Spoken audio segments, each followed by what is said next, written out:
Grabando. Os contos da miñoca, o podcast do Conservatorio Profesional de Música de Vigo.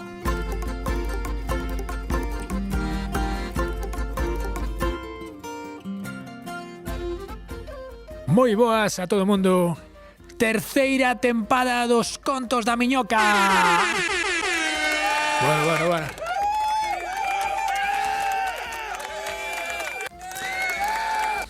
Tranquilidade, bueno, aquí estamos, un ano máis cos nosos contos, os contos da miñoca, o podcast do Conservatorio Profesional de Música de Vigo. Este ano vimos cargados de material e temos algunha novidade que pronto veredes, así que soltamos cabeceira e arrancamos. As novas da miñoca. Bueno, este ano de novidade temos a miñoca que antes facía unhas preguntas e facía as cabeceiras de cada sección, pero este ano quere participar. Entón, imos deixar que hoxe nos diga que temos no programa que abre esta terceira tempada. Moi boas, miñoca. Contanos.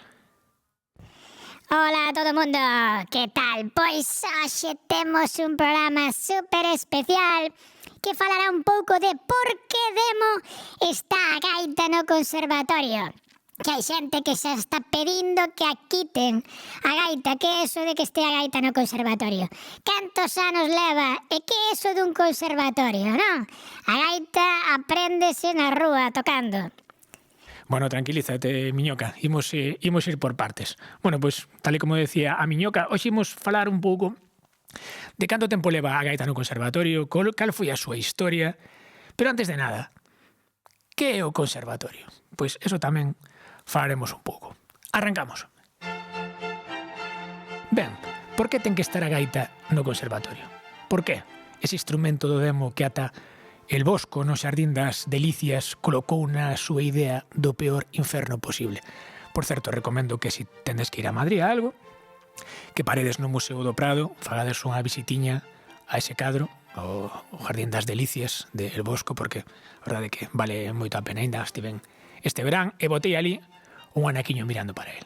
Pero retomamos, por que ten que estar a gaita no conservatorio? E digo eu máis, por que teñen que estar outros instrumentos no conservatorio? Ben, pois imos por partes. Que é un conservatorio? Cando se crearon os conservatorios? Ben, pois os conservatorios creáronse no século XV-XVI e, en primeiro lugar, eran refuxios ou casas de caridade para nenos orfos e nenos pobres. Bueno, como hoxe en día. Porque o obxectivo era conservalos e protexelos, non? Conservatorio, orfanatorio, orfanato. O primeiro conservatorio creouse en Nápoles, en Italia, en 1537, Santa María di Loreto. Entre as ensinanzas que lles daban a eses nenos, pois unha era a música, e tamén lles ensinaban a gañarse a vida. Bueno, tamén como hoxe en día, eles gañabanse a vida, bueno, ou facían diversas actuacións musicais. Foi tal a fama destas escolas que logo todo o mundo quería estudiar nelas, incluso xente moi ben acomodada e con viruta. Así que o conservatorio, o nome, vai por conservar e preservar eses nenos, pero máis adiante, para preservar as tradicións musicais. Ben, paralelamente, seguindo o exemplo de Italia, que en Italia saíron varios conservatorios, pois, ou varios centros, por así decirlo, a finais do século XVI, pois logo en Francia o goberno creou o Conservatorio Nacional de Música en París no 1795. Outros países seguiron o exemplo, e despois temos o de Praga, 1811, Viena, 1817, a Royal de Londres, 1822, e logo en Madrid o Real Conservatorio de Música é de 1830, logo de Bruselas, 1832, e logo a cousa foise multiplicando por todo o mundo.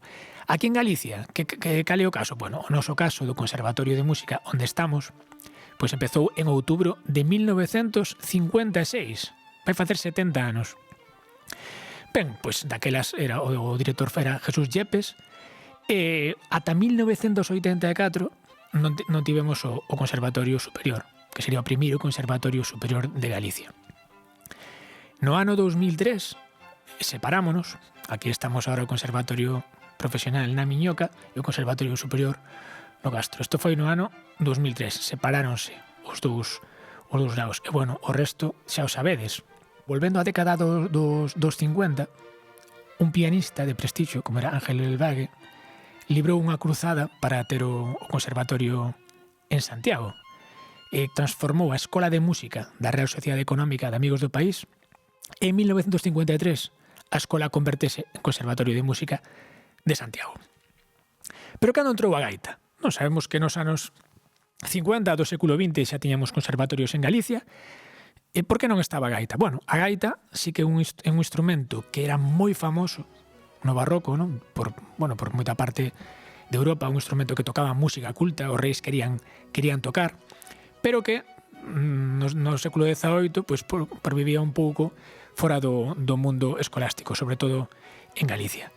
Sen embargo, no ano 71, don Enrique Otero, que temos a honra de ter o nome desta aula de gaita Enrique Otero, en honra ao primeiro profesor da historia de gaita, pois en 1971 empezou as clases experimentais neste conservatorio, no Conservatorio de Vigo, e no 1978 conseguiuse que foran estudios oficiais. O Ministerio de Educación e Cultura otorgou os estudios de gaita aquí, o sea, foi un fito histórico.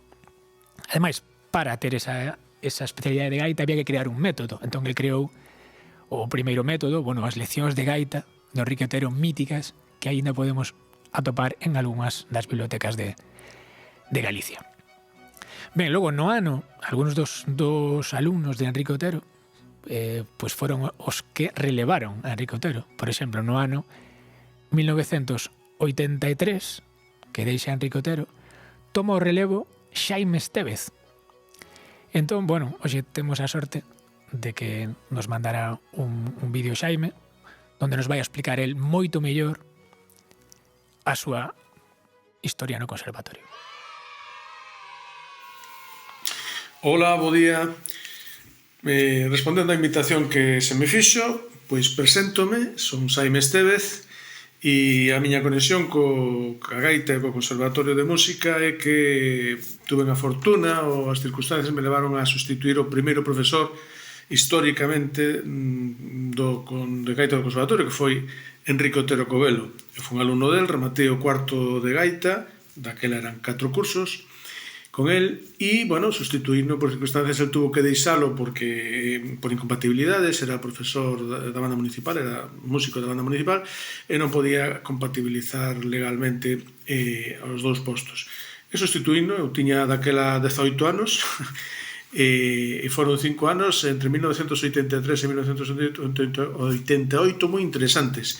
Anos nos que, formouse unha banda de gaitas moi importante que hasta chegou a gañar un concurso de gaitas de toda Galicia en Ourense, por exemplo.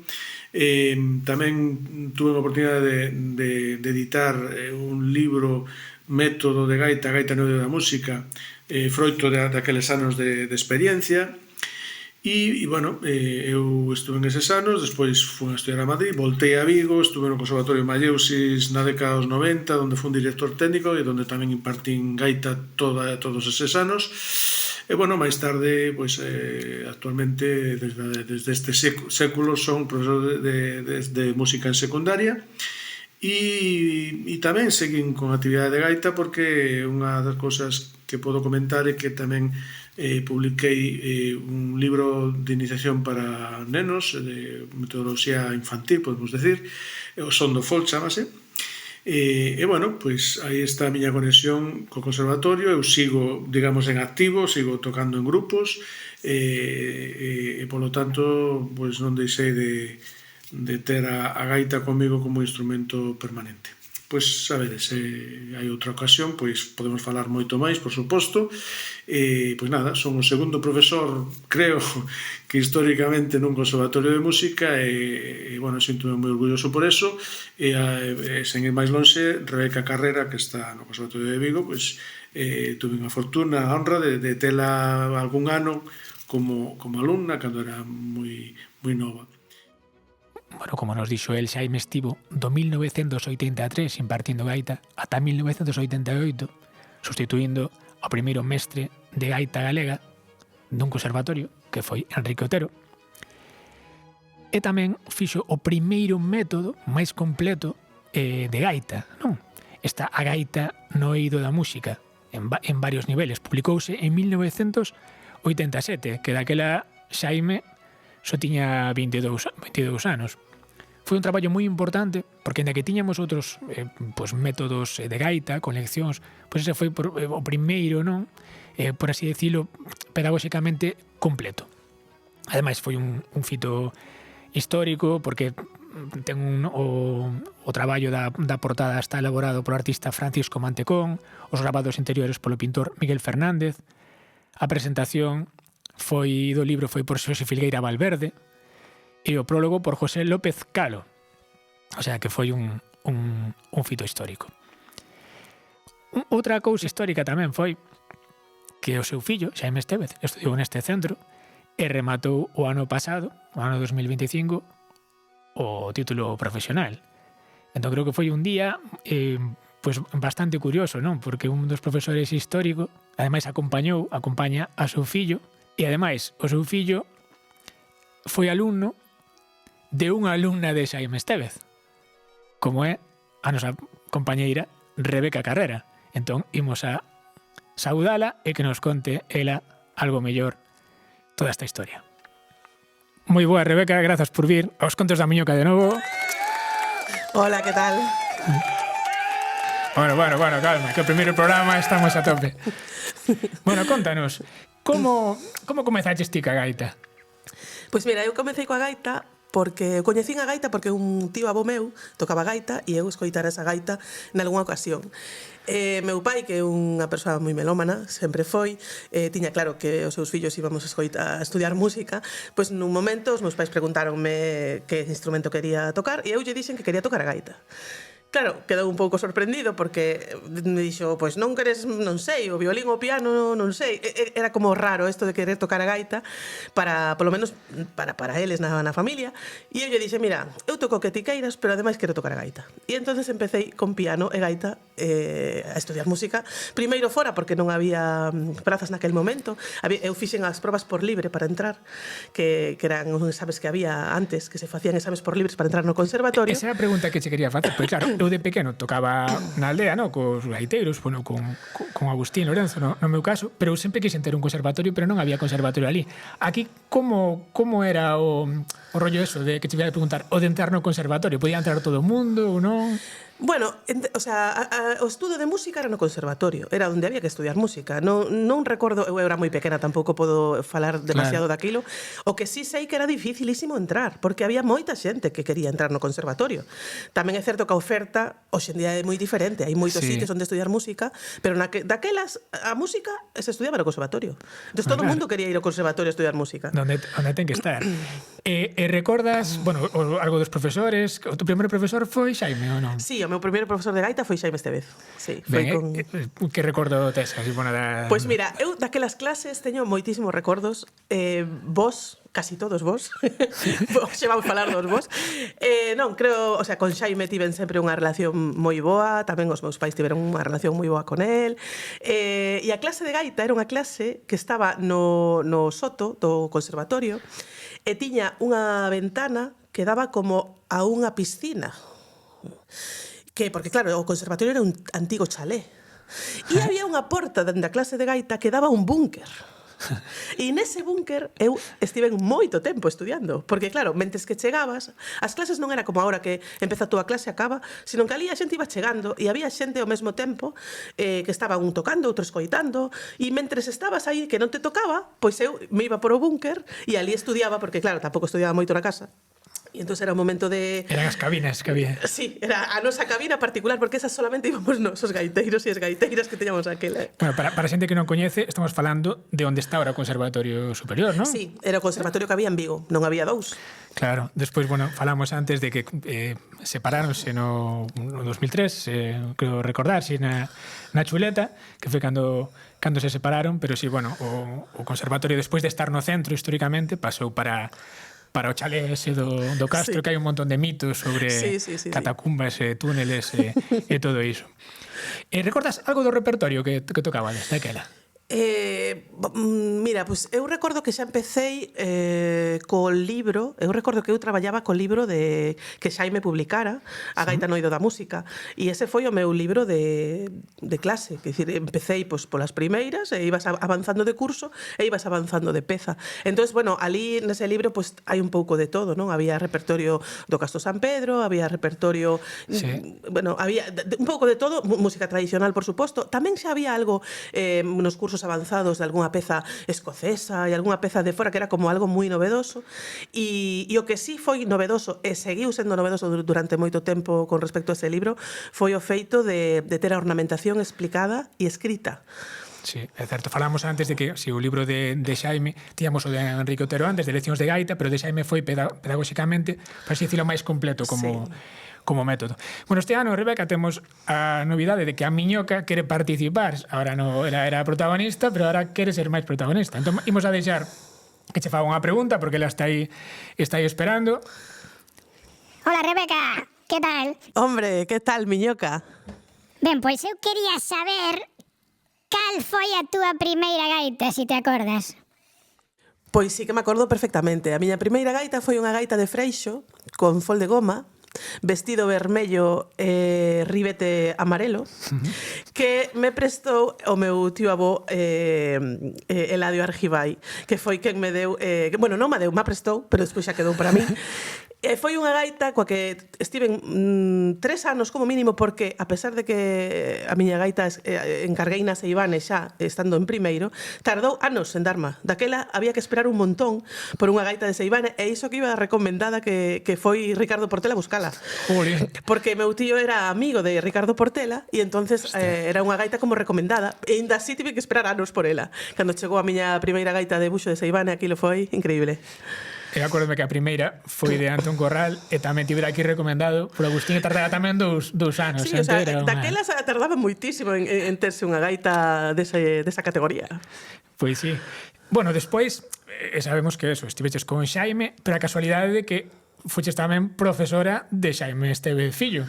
Sí, iso foi unha sorpresa tamén estando xa aquí no profesional dando clase, despois de estar no superior moitos anos, tiven de alumno a Jaime Estévez Moreira, neste caso. Claro, aí como pechouse, como decían palabras de Xaime Estévez Pais, pechouse como un ciclo, ¿no? Como un ciclo moi importante e moi chulo. Bueno, ti estiveches de profe no superior, ahora estamos no profesional. Entón, para rematar xa esta sección, bueno, quedamos pouco de programa, queremos saber nome de algúns gaiteiros ou gaiteiras actuais que ti penses que debemos ter no foco, que pasarán polo conservatorio ou non.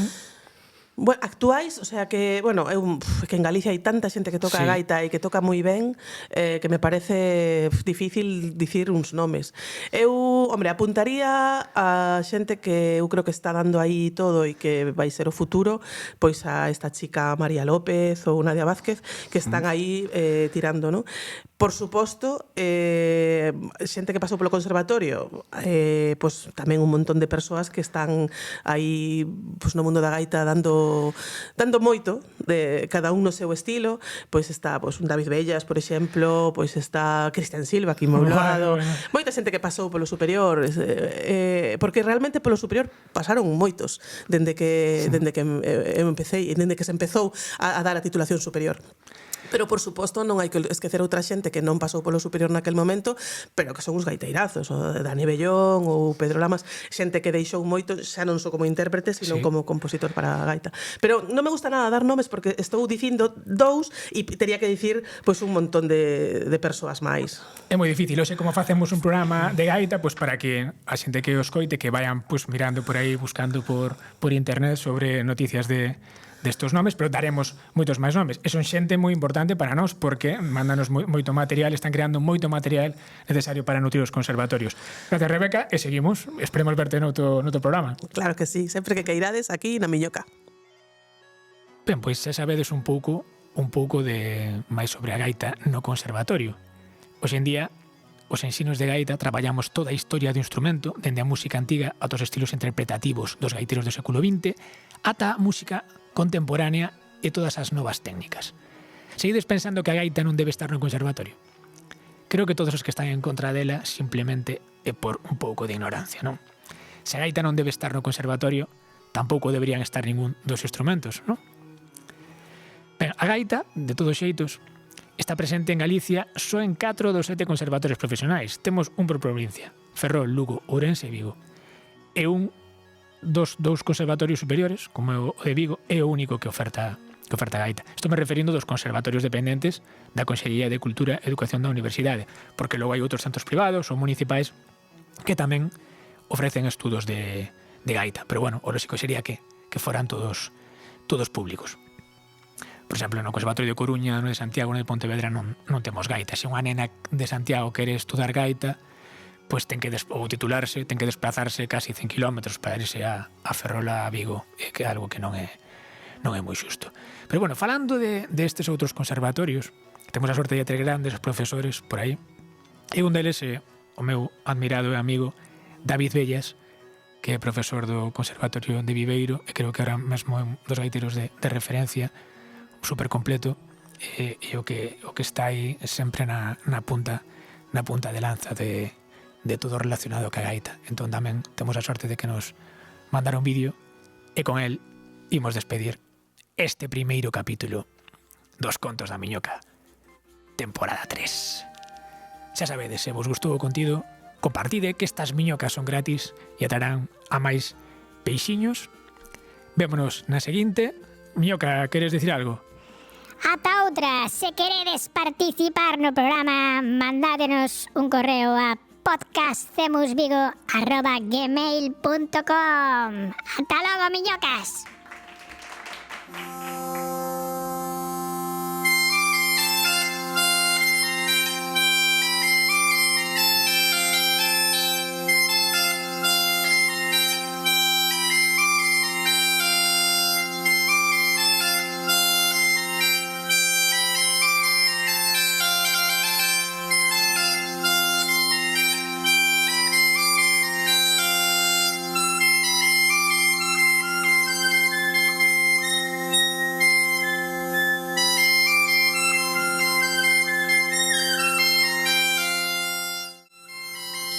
Ola a todas e todos, son David Bellas, profesor de gaita no Conservatorio Profesional de Música de Viveiro, un dos conservatorios municipais que oferta a gaita. Levo traballando neste centro dende o ano 2012. Anímovos a todos a estudar gaita, un instrumento moi descoñecido en moitos ámbitos, pero apaixonante, non? No que vades a poder tocar moitísimas músicas moi diferentes e ir descubrindo camiños que en moitos casos ainda están sin andar, non? Eu estudei tamén no Sistemativa Profesional no vosso conservatorio, no Conservatorio Profesional de Música de Vigo, e tamén fixen o superior na mesma localidade, no Conservatorio Superior de Música de Vigo, non? Tuve de compañeiro de estudos ao profe Cristian, foi a miña mestra durante os anos do superior, a vosa profe tamén, Rebeca, non? Así que tedes moitísima sorte de ter un grande profesorado nese centro, así que disfrutade, aprendede e facede que o noso instrumento sexa aínda máis grande do que é. Unha aperta.